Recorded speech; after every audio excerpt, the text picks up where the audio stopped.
Nosotros vamos hoy a jugar pelota dura con tres temas fundamentales. Número uno, empiezan a salir las voces pidiendo paz, amor dentro de La Palma. ¿Cómo lo lograrán? Vamos a hablar de eso hoy. También hay un grupo, uno de los dos grupos que ha levantado la bandera blanca. ¿De qué se trata? Vamos a analizar todo lo que ocurre en esta lucha de poder del PNP, que esta mañana también tuvo su escenario político. También vamos hoy a darle duro, vamos a dar con el bate jugando pelota dura al escándalo de los centros de inspección. Hoy sigue llegando información aquí, además habló el secretario de Hacienda y esto merece que profundicemos sobre el particular porque no aparece ahora nadie responsable sobre el particular y crece el número de las personas abandonadas en Puerto Rico, sobre todo en los residenciales públicos del país. Vamos a tocar esos temas rapidito aquí, ya está el equipo listo, con eso arrancamos a jugar pelota dura.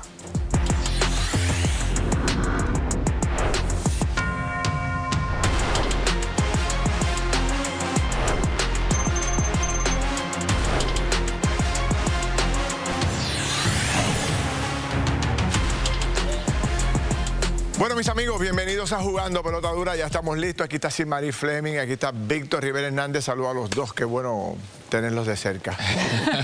Saludos, Ferdinand, Víctor y nuestra audiencia. Buenas noches. Saludos, Sid. Saludos, Ferdinand. Saludos al país. Buenas noches.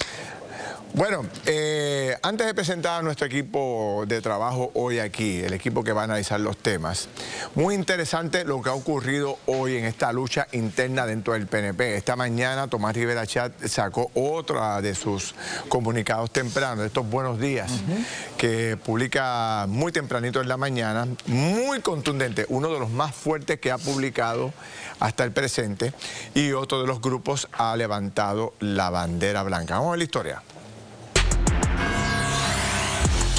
La pugna pública entre la gobernadora Jennifer González y el presidente del Senado Tomás Rivera Schatz sumó hoy un nuevo capítulo, pero desde la fortaleza aseguran que hasta aquí llegó.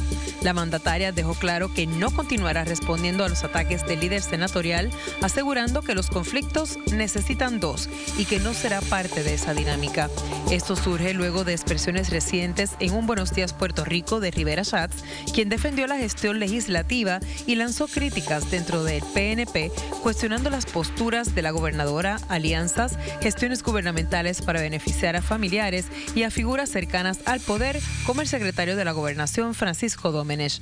Sin embargo, en un comunicado de prensa, la gobernadora insistió en cambiar el enfoque, que sea menos confrontación y más ejecución. Destacó avances en energía, infraestructura, seguridad y permisos, subrayando que el pueblo eligió resultados y no controversias. La gobernadora también hizo un llamado a la unidad, asegurando que trabajará con todos los sectores mientras marca distancia de lo que describió como distracciones constantes.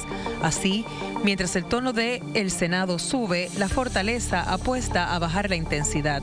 La pregunta ahora es si esta tregua será real o solo una pausa en una disputa que parece que va para largo.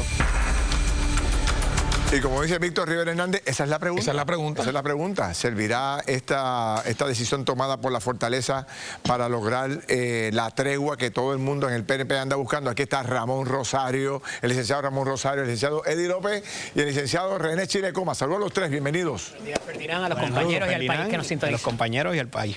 Ramón, esa bandera blanca, ¿funcionará? Mira, ¿tendrá efecto? Yo creo que es una muy buena movida de parte de la gobernadora. El presidente del Senado también tiene que hacer la misma movida. ¿Cómo dejamos atrás esta discusión que no le beneficia a ninguno de los dos y pasamos la página? Ciertamente, aquí queda otro elemento, el eslabón, que es lo que va a pasar el martes que viene. Exacto. Con la vista de interpelación en el Senado, que yo no creo que le baje dos a esta controversia, porque una vez el presidente convocó a Francisco Domenech, yo no creo que vaya a ser muy sutil o vaya a tratar de permitir de por sí que Francisco Domenech salga muy bien de esa vista, porque entonces todo el mundo se preguntará entonces para qué fue la vista. Así que veremos qué pasa de aquí al martes, pero ciertamente el PNP tiene muchísimo trabajo para sanar, y no solamente de esos dos líderes. Ya Johnny Méndez salió ayer y hizo un llamado. Alcaldes hoy estuvieron en los medios haciendo llamados. La Federación de Alcaldes tiene que entrar en la discusión. Alcaldes importantes del PNP como Miguel Romero y Ramón Luis Rivera tienen que entrar en la discusión y ver cómo sanan estas diferencias que podrán ser personales. No se trata de que se quieran de aquí al 2028, que trabajen al unísono y en el 2028 que se reten si quieren y el PNP decida. Nosotros llevamos 2 semanas aproximadamente tratando de conseguir un alcalde del PNP que se siente ahí, donde ustedes están. Pero es que como quiera, Ferdinand, esos mismos líderes han criticado la gestión de la gobernadora. Ayer el mismo Johnny Méndez decía que quería mediar en la situación, pero luego de la vista de presupuesto que se dio, estuvo allí el componente fiscal de la gobernadora que revelaron que no han provisto los informes auditados y creó una molestia en Edith Charbonnier y en tantos otros que no necesariamente habían entrado a esto. Y esto está tomando otro giro porque con el mensaje del presidente del Senado parecería que está implicando esta corrupción en el mensaje de hoy. Ya pasó de tono de criticar la gestión de la gobernadora a criticar cosas personales, ahora... Déjame entrar ese sonido de Johnny Méndez, porque me parece que Johnny Méndez, yo decía anoche aquí en el programa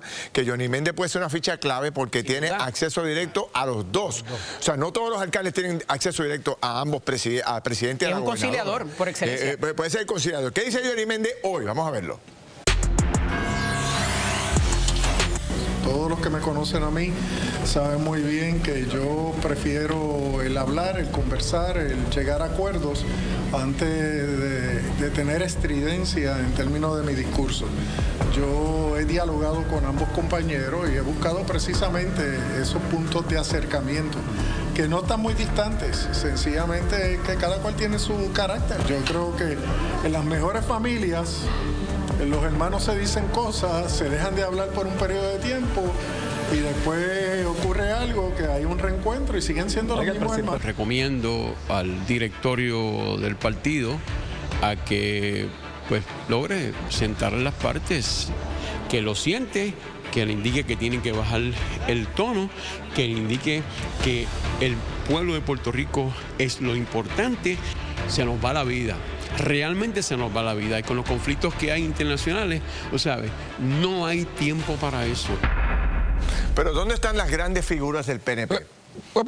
¿Dónde está? Yo pensaba esta mañana en la figura de Junior Cruz cuando pasó aquel problema con Carlos Romero, en la figura de Héctor O'Neill, los poderosos, alcalde de Guaynabo, presidente de federación. No se ven esas figuras. Les pregunto, o sea, hace falta una figura de standing, de fuerza, de carácter, pero que también tenga el respeto tanto de Tommy Rivera Chatz como de la gobernadora. ¿Existe esa figura en el PNP? Bueno, existen varias. Esa es la pregunta y existen varias. Sin embargo, no se puede tomar a liviana porque estamos hablando de la gobernadora y presidenta del partido a la vez y del vicepresidente y presidente del Senado. Por lo tanto, poder poner a esas dos personas de frente y sentarlos en la mesa requiere no de una sola persona. Y hemos hablado del alcalde Bayamón, hemos hablado de Betito, hemos hablado de un propio Johnny Méndez, pero tiene que ser un grupo que se siente con ellos, lo siente frente a frente y diga, esto tiene que sanar. De lo contrario, yo no veo en este momento una conciliación y más con lo que va a pasar el martes. Pero es que insisto, todas esas personas que se han mencionado aquí han criticado la gestión de la gobernadora y su equipo. Entonces, ¿cómo ahora van a mediar cuando quizás entiendan que Tomás Rivera Chatz está diciendo unas realidades, ¿verdad? No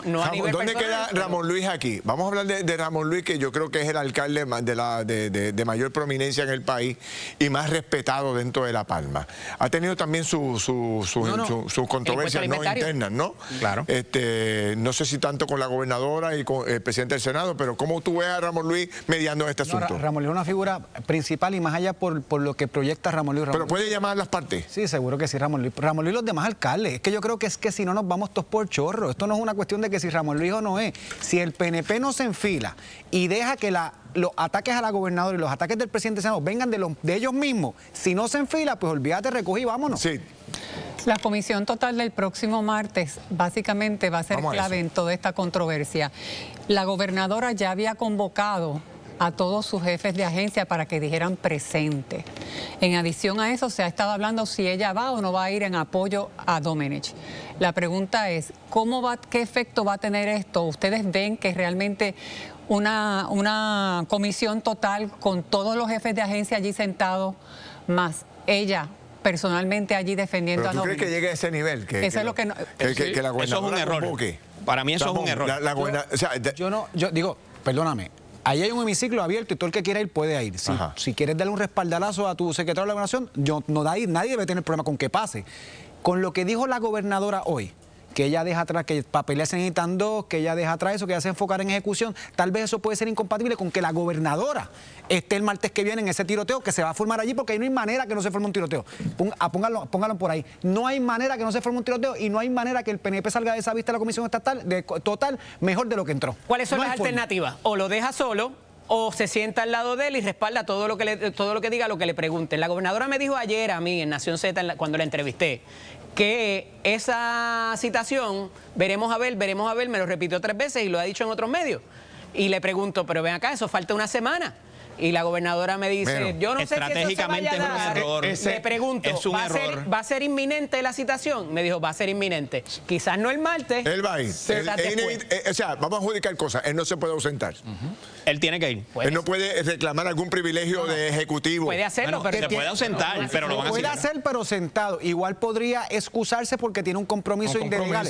Lo que yo sugiero es, no puede ausentarse porque se va a pintar mal, que vaya, si como quiera va a participar de una vista de comisión total, salgamos de eso ya, sí. y él contestará las preguntas que tengan los senadores, y de ahí saldrá tal vez un panorama más claro en cuanto a él. Lo que pasa es que hay que tener claro si esto es parte del fin de la controversia, como dice la gobernadora, o es una estrategia de cara al martes.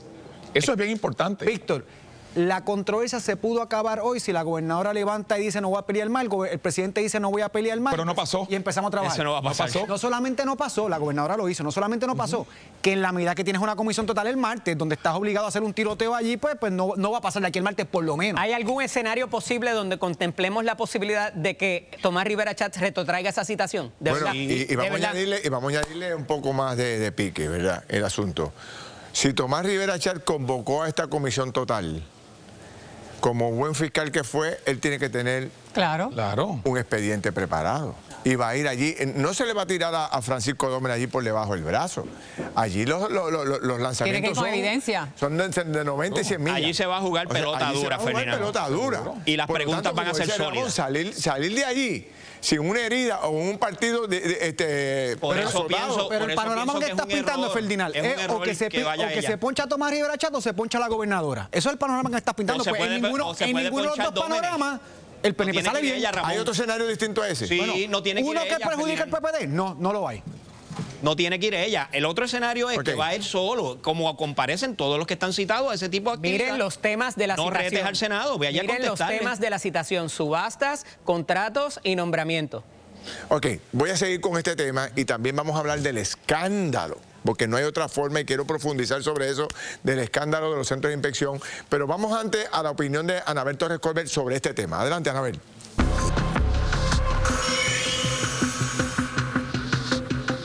Gracias, Ferdinand. Y precisamente quiero continuar esta conversación sobre lo que ustedes estaban profundizando allá, sobre lo que está pasando.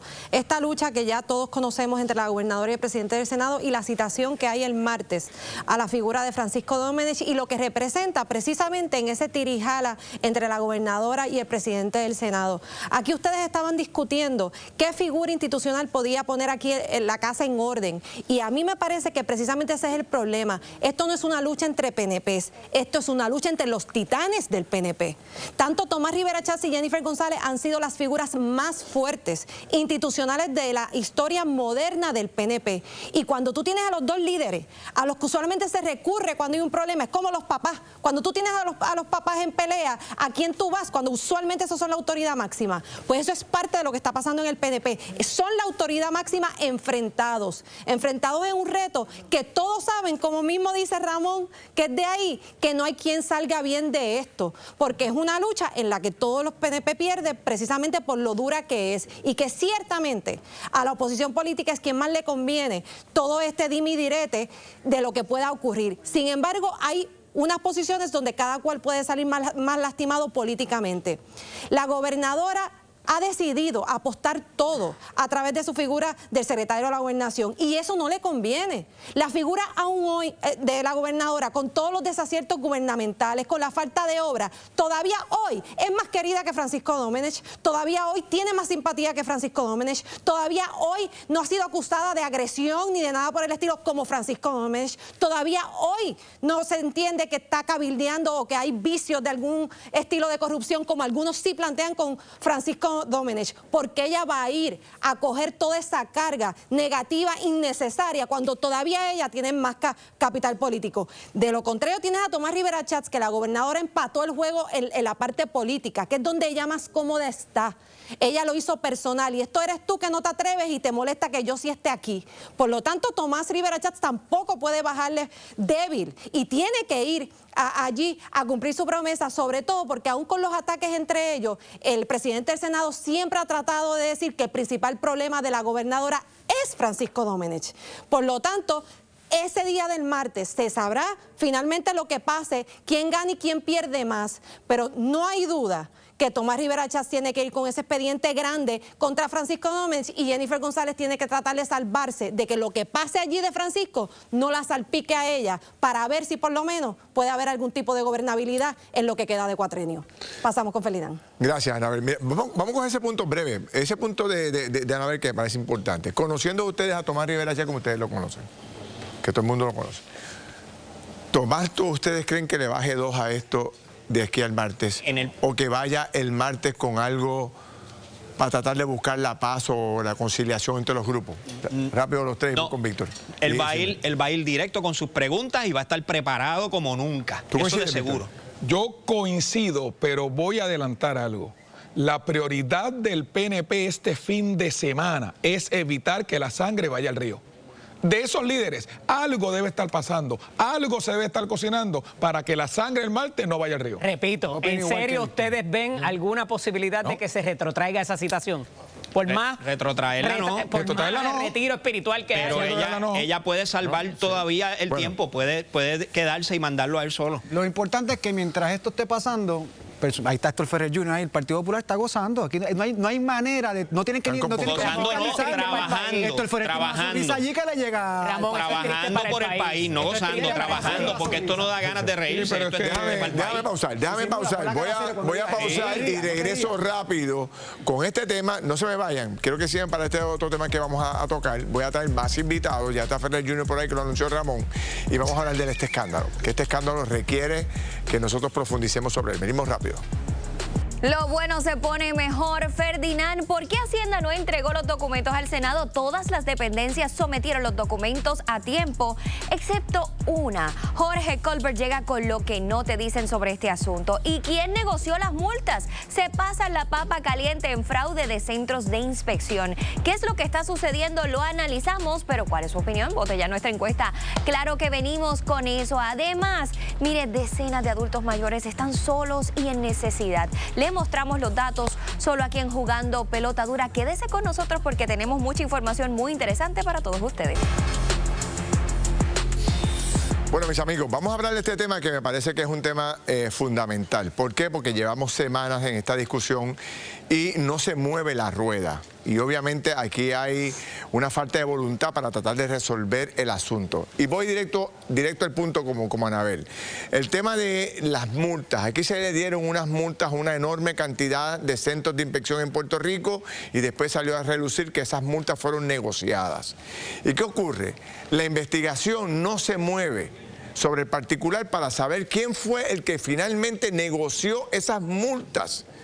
Entonces, aquí vino el representante José Cheito Hernández y planteó formalmente que ninguno de los jefes de agencia que había discutido con el tema sabía nada. De hecho, yo tengo los videos aquí y el sonido. Nosotros hablamos con el secretario de Obras Públicas sobre este tema. ¿Quién negoció las multas? Y él dijo esto.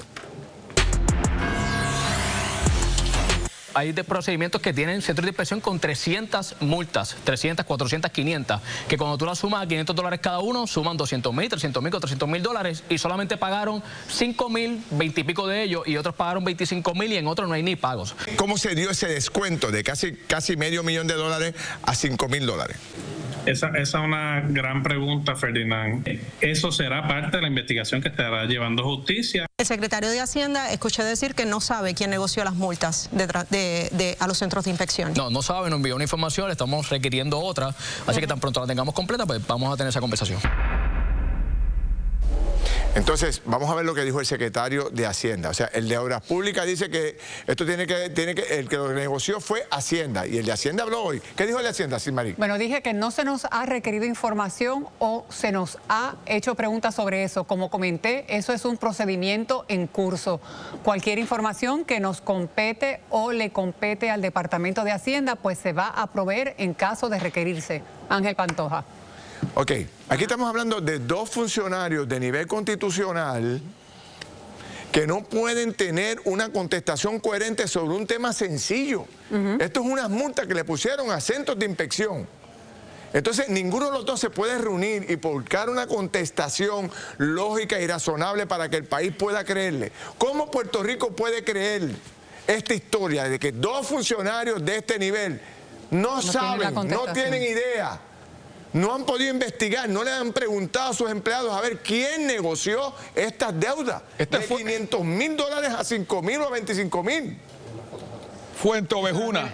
¿Quién mató al comandador? Fuenteovejuna. Entonces, nadie lo hizo. Las vistas que ha hecho la Cámara, que arrancaron, pero el primer día no fue nadie. El segundo día ahora están haciendo una vista pública para que participen los demás miembros de los demás dueños. No ha habido contundencia en la vista pública. Pero es peor, Felinán, porque hay dos investigaciones, la de la Cámara y la del Departamento de Justicia, y dice el secretario de Hacienda que él no ha provisto la información porque nadie se la ha pedido. Pero, bendito sea Dios, Felinán, si es tan sencillo como citar a los dueños de inspección que negociaron y pagaron y preguntarle bajo juramento quién le firmó el documento que tenía que pagar. Las lagunas de las que hablaba Edwin González Montalvo la semana pasada, que fue aquí cuando tú hablaste con él, con nosotros en el panel, parece que las puede subsanar Ángel Pantoja. Los que pagaron $5,000, ¿dónde los pagaron? Varias cosas. Primero, el secretario de Hacienda cobra lo que se imponga. Él no modifica, ¿verdad?, la multa. Esto fue en DITOP. En DITOP, el secretario actual no era secretario en el cuatrienio pasado. Él estaba en la Autoridad de Carreteras y Transportación. Lo que es injustificable es que el Departamento de Transportación no pueda decir que tiene una regulación que determina quién negocia una multa o no. ¿Dónde están los expedientes? Claro que la tienen. Porque esto fue en el 2024. Claro que la tienen. Esto fue en el 2024. Voy a tener representante, esto es Ferrer Jr. aquí, a ver si me da un poco de lujo en este tema. ¿Cómo está, representante? Bienvenido.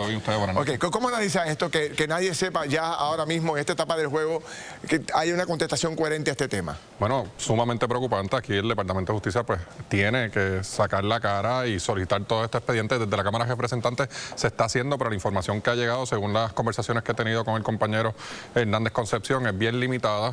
El viernes hay una vista pública en donde se está llamando a los centros de inspección y ahí pues tendremos más información sobre lo que está pasando. Pero ¿por qué hay tanta información que es tan limitada cuando es una comisión de la Cámara de Representantes que está citando a vista pública? La información se está solicitando, la información que se está recibiendo es limitada. Por eso les digo, o sea, aquí tienen a dos secretarios constitucionales, como estaban mencionando.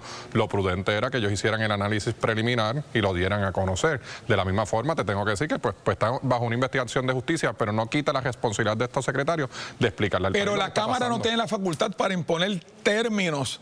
Si la Cámara tiene una facultad investigativa constitucional. Por eso, y es que la información que se está recibiendo es limitada. Y la Cámara puede citarlos al secretario de Hacienda y puede decir al secretario de DITOP. Pero ahí donde entra es el presidente de la comisión, ¿verdad? Y él ha decidido que primero va a llamar los centros de inspección.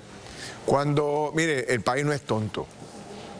Cuando usted ve que todo el mundo empieza a dar largas, que nadie tiene una contestación coherente, que se le pide información básica y no la puede contestar. Cada uno de estos departamentos tienen cientos de empleados. Las divisiones legales de estos departamentos son de decenas de abogados. Y ahí yo tengo que dársela a los compañeros Sonny Vargas y Ramón Torres y al compañero Domingo Torres, que han estado enviando las querellas al Departamento de Justicia sobre esta situación. O sea, nosotros desde la oposición no controlamos el proceso parlamentario ni legislativo. A ellos son los que les toca definir cómo es la agenda legislativa. ¿Cómo va el trabajo de José Eche? Mira, la verdad del caso es que el compañero solicitó la información. Yo citaría, ¿verdad? Él habló la semana pasada de que el centro de Yabucoa, que es el centro de la Secretaría de Vivienda, no asistió. Bueno, está bajo investigación criminal. Cítalo, so pena de desacato para que lleguen de una vez por todas.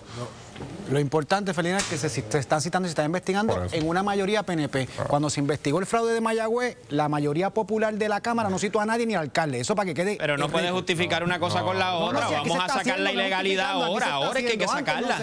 Ahora es que hay que sacarla, Felina. Esto es sencillo. Bajo juramento a todos aquellos que negociaron multa y preguntarle en qué oficina usted la negoció. ¿La negoció en DTP? Vamos a ver quién será. La falta de expediente a la cual se refería, yo le pregunté ayer a la gobernadora acerca de esto, Ferdinand, en la entrevista, y me dijo, me pareció indicar a que se había sustraído, que el expediente existió y que se había sustraído en la transición de gobierno. Es que tiene que existir un expediente en el Departamento de Transición de las Multas. La información es que claro que existe un expediente. Según la información que hemos recibido es que la información está incompleta, por eso es que digo limitada. Pues pero espérate, no puedo dar fe de lo que pasó. Pero Héctor, ¿ese es peor? Es que yo estoy viendo aquí una posición muy pasiva de la Cámara en cuanto a esto. Información limitada que pide la Cámara. ¿Y cuál es el poder de investigación de la Cámara? Y por eso es que se está citando, ¿verdad? Según las conversaciones que he tenido con el compañero Hernández Concepción, es que por eso se están citando los centros de inspección para obtener más información que de otra forma, por lo menos de parte del DITO. Pero la gobernadora sí sabe que fue, por lo menos dice que fue sustraído el expediente. Sí, fue ahí, pues, eso no huele bien. El secretario tiene que revelar eso. Están en el expediente. O sea, en otra, el lenguaje... Pero el secretario de Hacienda dice que los tiene, ¿por qué no se los piden? Pero espérate, tú estás diciendo... Por lo menos lo que nos consta, todavía no ha llegado a la oficina, pero que... Pero para resumir, lo que tú dices, porque ahora tú, o sea, se complica esto más aún, porque tú dices que la gobernadora te dijo a ti en tu entrevista, te da a entender de que alguien metió la mano y se llevó el expediente. Aquí hay dos posibilidades, o que nunca existieron, Señores, o que alguien lo sacó. Pero ella dijo, Eddie, ella te dijo a ti eso, que ella tenía una posibilidad de que había alguien sustraído y habló particularmente. Eso se lo tiene que haber dicho uno de los jefes de agencia, se lo tiene que haber dicho, porque claro. no puede tener información lo sigue así. diciendo Edith, cójalo con Cuare.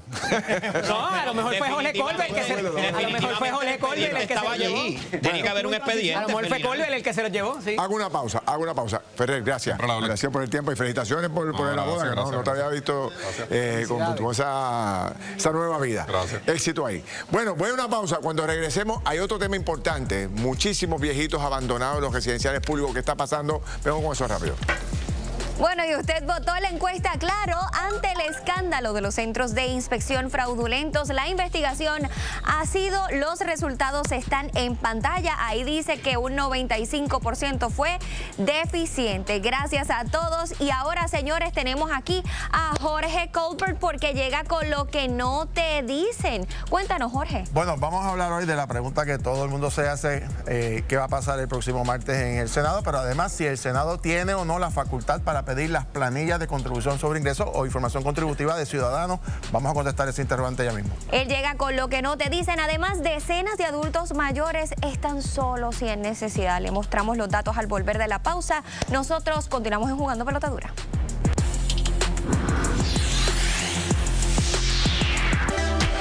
Bueno, en otra controversia que no ha quedado resuelta es los documentos que le ha solicitado el Senado de Puerto Rico al Departamento de Hacienda del contratista del gobierno Antonio Zagaldía, el licenciado Antonio Zagaldía. Hay una controversia ahí, el secretario de Hacienda vuelve a estar otra vez en controversia y Jorge Colbert le trae todos los elementos. Adelante, Colbert.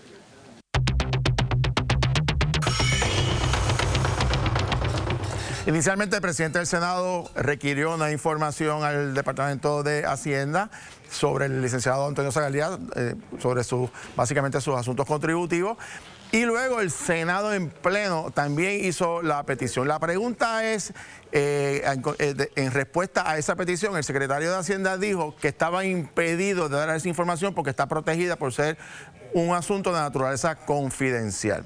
La pregunta es si tiene razón el secretario de Hacienda o no tiene razón. La respuesta se la contesto en los próximos segundos. En primer lugar, vamos a explicar cuál es la regla general. De hecho, en Puerto Rico hay una ley de acceso a la información reciente que establece los parámetros, pero también hay decisiones del Tribunal Supremo que establece claramente cuáles son los procesos correctos. De entrada, como regla general, todos los documentos que están bajo custodia del gobierno de Puerto Rico se supone que son de naturaleza pública.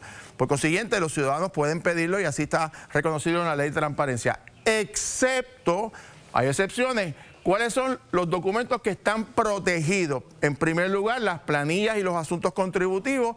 En efecto, en la Carta de Derechos del Contribuyente hay unas protecciones. Eso no es un asunto que usted puede estar por ahí divulgando y entregando las planillas de la gente o pidiendo las planillas de quien usted quisiera. Segundo, los expedientes académicos también están protegidos por leyes locales y federales. Los expedientes médicos también están protegidos, son confidenciales. Los expedientes de personal, lo que se llama el sumario fiscal o investigaciones en curso, documentos que tengan protecciones o ley o normativas, por ejemplo, los asuntos de menores también están protegidos. Pero la pregunta clave aquí es, si la Asamblea Legislativa, aún con esas restricciones, puede requerir la entrega de documentos de naturaleza confidencial. Y mire, la respuesta es que sí. Las facultades de la Asamblea Legislativa, Cámara y Senado son extremadamente amplias. Sin embargo, el Tribunal Supremo ha establecido cuáles son los parámetros para pedir ese tipo de información, incluyendo información de naturaleza contributiva. ¿Qué debe haber? Primero, el cuerpo, en este caso el Senado, tiene que tener una medida aprobada, una resolución, una petición de información formal a nombre del cuerpo o una comisión legislativa. En eso ya cumplió el Senado de Puerto Rico. Tiene que definirse el marco de la investigación. Es decir, usted no puede estar pidiendo información ahí a ver qué encuentra. Tiene que definir de qué se trata la investigación, los documentos a ser requeridos, específicamente cuáles son los documentos y el propósito. Y además, esto es bien importante, el propósito, el fin público y la pertinencia. ¿Por qué usted está pidiendo estos documentos? Sobre todo cuando se trata de contratistas del gobierno y hay fondos públicos envueltos, evidentemente hay una pertinencia y hay un fin público. Y además hay que proteger los derechos de los ciudadanos. ¿Cómo se protege los derechos de un ciudadano sobre sus asuntos contributivos en un procedimiento legislativo? Sencillo, una sesión ejecutiva, privada. Es decir, el Senado no puede coger las planillas ni de Zagaldía ni de nadie y hacerlas públicas en una vista abierta. Tiene que ser siguiendo estos parámetros y particularmente cumpliendo con esas exigencias que estableció el Tribunal Supremo. Para hablar de esto está con nosotros el profesor José Efraín Hernández Acevedo, abogado y profesor. ¿Cómo están? ¿Todo bien? Muy bien, gracias a Dios. Saludos. Ese es el Estado de Derecho. Eso es así, Colbert. Hay que recordar que aquí hay un derecho a la intimidad sobre esa información contributiva, que el contribuyente somete esa información al Departamento de Hacienda porque lo obliga la ley y lo hace para el propósito, ¿verdad?, de exponerle al Estado cuánto fue que se ganó y cuál va a ser su responsabilidad contributiva y si tiene que aportar algo adicional, lo aporta. Claro, en este proceso, sí, los cuerpos legislativos tienen un poder inherente de llevar a cabo investigaciones, pero claro, tiene sus limitaciones. ¿Qué pasa? En este caso, pues hay que ver si al contribuyente, que en este caso es Zagaldía, se le notificó, ¿verdad?, la naturaleza de la investigación, que es lo que se le está pidiendo. Como tú muy bien señalaste en ese excelente resumen que tú realizaste, tiene que haber un asunto de pertinencia. ¿Para qué yo estoy pidiendo esa información? ¿Qué yo adelanto en mi investigación con esa información que yo estoy solicitándole? Y claro, tiene que darle también oportunidad de que si el contribuyente tiene unas objeciones, las pueda presentar.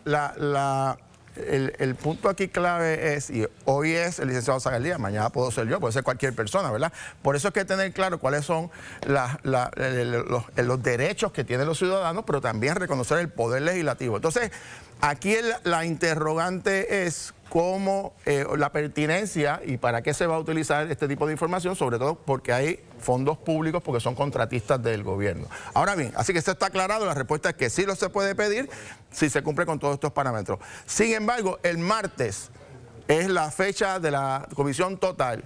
¿Qué debe ocurrir allí y qué debe pasar al día siguiente? ¿Habrá alguien que sobreviva a esto y alguien que no? ¿Cuál puede ser el impacto político? Bueno, depende. Claro, el presidente del Senado, si convocó esta comisión total, debe ser porque él tiene una información ahí que quiere exponerlo públicamente. Claro, aquí el secretario de la Gobernación tendrá que va a exponer sobre asuntos de la función pública. Claro. Él puede objetar si se le pregunta sobre asuntos que van más allá de eso. Y claro, el presidente del Senado aprovechará ese foro para evidenciar, probar todo lo que ha alegado en los buenos días, los buenas tardes y los buenas noches. Si no lo logra demostrar ahí, pues puede tener un problema ahí político frente a la gobernadora. Y claro, hay que ver, como dijo la gobernadora, lo que va a ocurrir ahí, si se va a aparecer la gobernadora, los jefes de agencia y demás. Estaremos todos atentos. Gracias por haber estado con nosotros. Pasamos con Felina. Gracias, Colbert. Bueno, y gracias al licenciado José Efraín Hernández ahí, que me parece interesantísimo. En esa misma dirección, escuchen los dos ahí para que puedan decir que, no sé si pueden opinar un momento, y tengo a Victoria Cida aquí. Acaba de llegar ahora mismo, nos envía Denis Pérez, la convocatoria a la comisión total. Esto no lo tiene nadie. Acaba de salir ahora mismo de parte del Senado de Puerto Rico, lo envía la secretaria del Senado, Jennifer Martínez, es la que está enviando. Básicamente están convocando convocando a todos los senadores para el próximo jueves 12 de marzo. Víctor, un resumen de lo que dice ahí. Bueno, lo importante es el último oficial, correcto.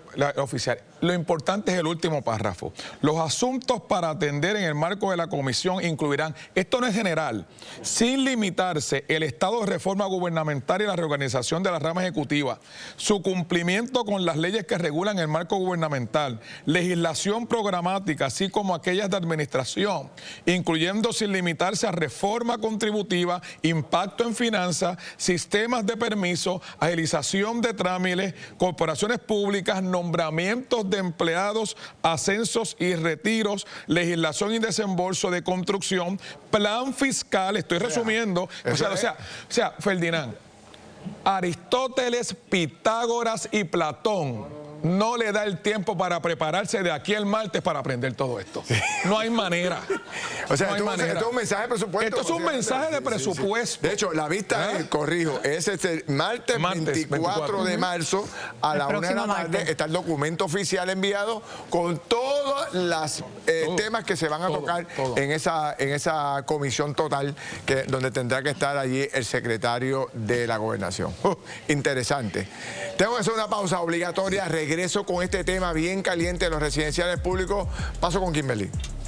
Gracias, Ferdinand. Y es que entre abandono y condiciones infrahumanas, así se encuentran decenas de adultos mayores. ¿Qué es lo que está pasando? Todos los detalles aquí en Jugando Pelota Dura. ¿Por usted? Quédese con nosotros. Pausamos.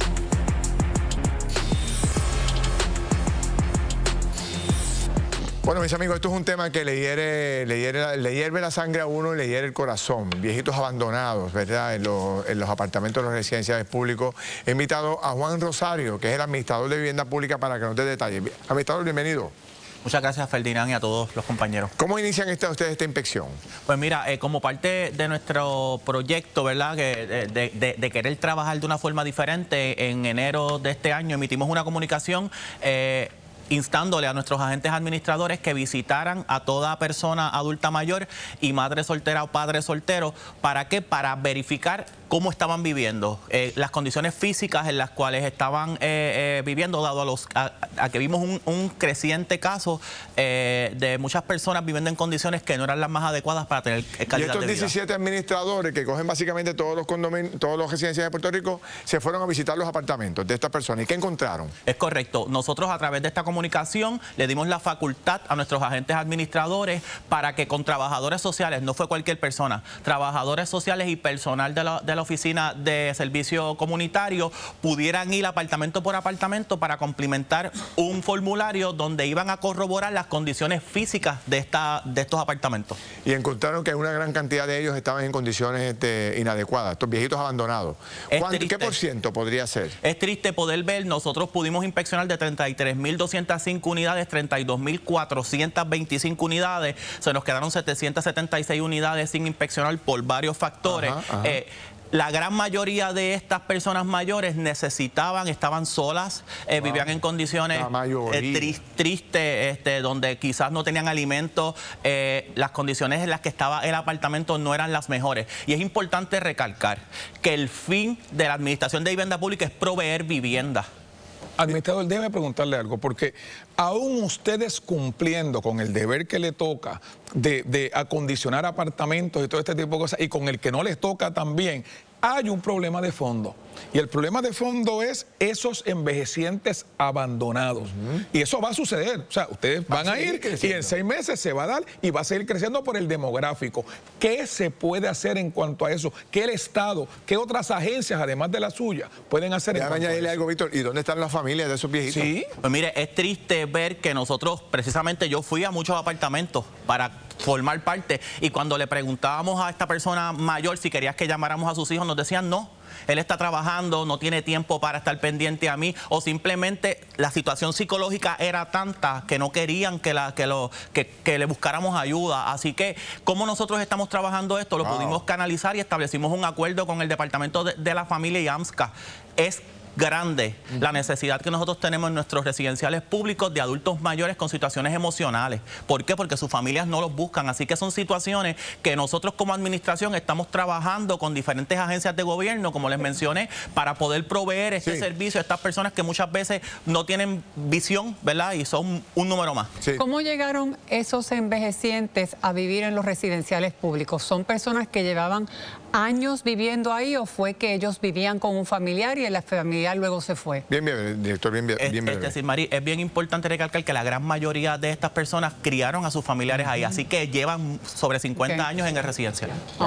Mire, yo lo voy a volver a invitar. Esto es un tema que a nosotros nos apasiona aquí. Siempre tenemos a nuestros viejitos, a nuestra gente de tercera edad muy presente en este programa y somos el equipo de ellos. Y nosotros queremos ayudar en todo lo que se pueda. Cuente con nosotros. Gracias. Pero lo triste de todo esto es ver a la gente joven de este país y a la gente de mediana edad abandonando a sus viejos. Eso es lo que triste. Y ahí habla mucho de todo lo que ha pasado con nuestra cultura, de cuidar a nuestros viejitos históricamente. Los valores. Los valores que tanto hemos siempre preservado. Bueno, amigos, así es. Hoy es el día, mire, lo tenemos todos puestos en el equipo de Jugando Pelota Dura, la chapita en solidaridad con la Cruz Roja Americana. Porque cuando hay emergencias, Ferdinand, compañeros, ellos dicen presentes. Puede que sean fuego, emergencias de salud, falta de sangre, lo que sea, pero están ahí. Así que, siempre. Pelota Dura, ¿qué dijo? Presente. Y usted puede donar, así que entre a ATH Móvil, donar y puede aportar para que ellos sigan con su hermosa labor. Esa gente nunca falla. Siempre están presentes. Done ya. Y en todas las catástrofes. Señores, que disfruten la noche, cuídense, nos vemos mañana.